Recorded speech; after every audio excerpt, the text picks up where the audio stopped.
Every January, activists from across the United States have descended upon the Capitol to walk to the courthouse's iconic front steps to urge the It was their first march through the US Capitol since the Supreme Court gave them what they had been demanding for half a century.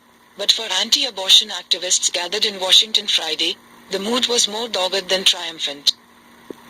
7 months after the nation's highest judicial body gutted federal protections for nationwide abortion access, protesters outside the conservative-led institution allowed themselves a modest victory lap, but most were focused on the fights ahead. "We have a lot of work to do," said George Munch, a 74-year-old Catholic in a March for Life hat. The march began in 1974 as a challenge to Roe v. Wade, a landmark Supreme Court ruling the previous year that guaranteed the right of American women to terminate their pregnancies. Every January, activists from across the United States have descended upon the Capitol to walk to the courthouse's iconic front steps to urge the justices inside to reverse that decision. On June 24 last year, they got their wish. The High Court, which had lurched to the right under hardline Republican former President Donald Trump, relented, giving states the freedom to pursue their own abortion bans. More than a dozen states immediately rushed to do exactly that. For Barbara Countryman, who has not missed a March for Life in 20 years, the ambience was a touch more jubilant and the crowd a little younger than in previous years. "We are celebrating the end of Roe, but we still have to convert all people's minds," she told AFP, surrounded by college students and teenagers, many of whom had been bussed in by their Christian schools, with some brandishing banners that read, "I am the post-Roe generation." But for 61-year-old Countryman, who regularly prays in front of clinics in her home state of Maryland, the slog is only beginning. "I'll be here every year until I die.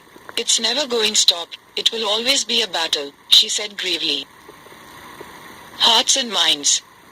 The debate around abortion is back into the states' hands, adds Richard Gill, a 50-year-old resident of Virginia, where a tussle over abortion access has ground into an entrenched stalemate between the Republican governor and the less conservative legislature. Kathleen Pilley, 78, from New Orleans, is happy that Louisiana immediately enacted an abortion ban with no exceptions. "Many states have abortion on demand still, the battle is not over for sure," she told AFP, cautioning against complacency in the long struggle for hearts and minds. As determined as Friday's March for Life crowd was, their position is in the minority in modern America. Referendums on reproductive rights held since June have all been won by abortion rights advocates, including in conservative states like Kansas and Kentucky. Democrats turned it into a political issue, put a lot of money into the campaign and promoted the dangers of not having abortion rights, Munch complained. Rosario Cazares, who flew to Washington from Texas with her mother Virginia, acknowledges there are unpopular elements of the anti-abortion stance. Under some states' laws, abortions are not allowed even in cases of rape or incest.